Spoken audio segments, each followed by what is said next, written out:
Welcome to the Windows Computer and Technology channel. And, what about Windows 11 in 2022 as we move on to 2023? One thing for sure, if we think of what people thought people wanted, I think Windows 11 did not necessarily deliver what we expected. It also has inconsistencies that are weird, including the ones where some updates show up on some people for some people and not others. These are all little things that I find a little weird in Windows 11. But overall, personally, this is what I've moved all my machines to, except one for video purposes, and it's not compatible anyways for Windows 11. I like Windows 11. I like the new interface. I like the fact that it feels fresh, even though it's in big part mostly a coat of paint over Windows 10 in most of what it is. I get some people saying, well, it's more secure, it'll use TPM 2. Well, Windows 10 also can use TPM 2.0. It's not even a thing for Windows 11. It's even Windows 10 is capable of that. So it's really mostly cosmetic in a way. I do find it sad that they put the bar so high for being fully compatible with it. They probably would have had maybe a bigger winner if they would not have done that. It had its share, but it's not worse than any other system because I get Windows 11. It's obviously a buggy system, a problematic operating system. It's not. It's not more buggy than Windows 10 at all. It is an impression that some people are actually giving it. But if you ask most people will tell you they have no problem with Windows 11. There were a few little things here and there, gaming performance and that, but go through Windows 10 and go through the different versions of Windows 10 in the past, and gaming performance is something that kind of comes back regularly for gamers. Oh, this update killed my performance, that update killed my performance, so on. And there's no major issue in Windows 11. It's not a system that is buggy or crashes or has blue screens.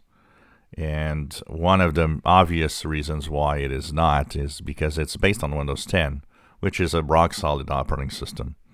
So, except for sometimes, like in Windows 10, an update does something bad and Microsoft realizes a little late, but then says, okay, we're going to try to fix this.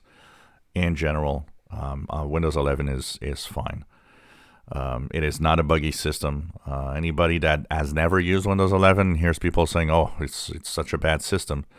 No, it's not, and it's obviously not. It's really an impression, and I think it has gathered probably a bigger share of haters because they are frustrated of the minimum requirement preventing them from having it.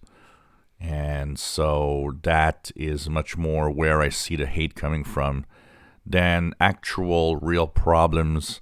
Because when you look at as I call it all the time, the background noise, the number of users that have problems in Windows 11 versus Windows 10, it's not elevated. There's not more people having problems on Windows 11 than 10.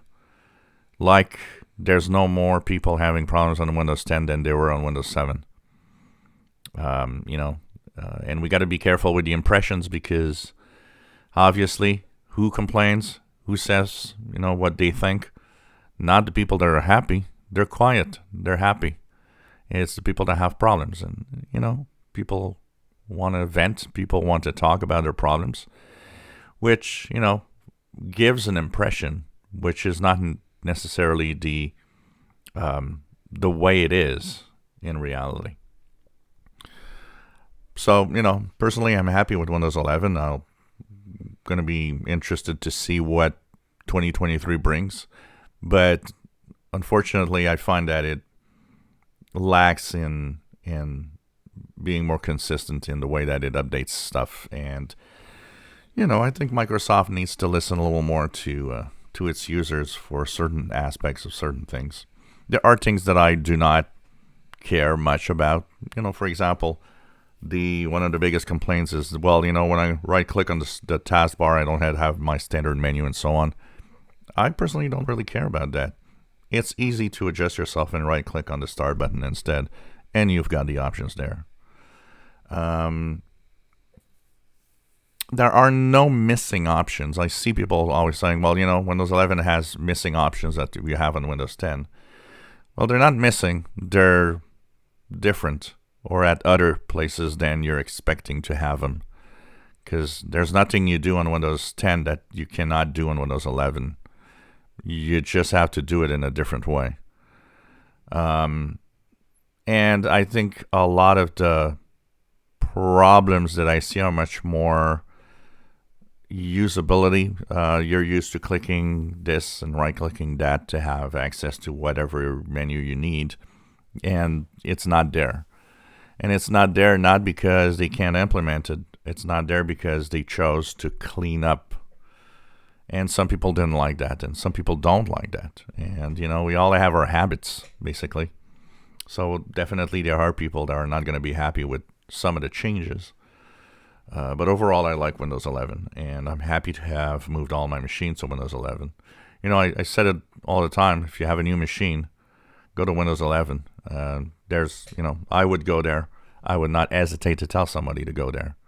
It's where you need to go. Windows 10 is the past, even though it's still active and it's still, a good OS, like I was saying. I think moving forward is a much better idea than staying in the past, even for operating systems. But that's my personal opinion. Everybody is different on that. And even if you choose Windows 10, it's fine and it's great. If you enjoy my videos, please subscribe, give us thumbs up. Thank you for watching.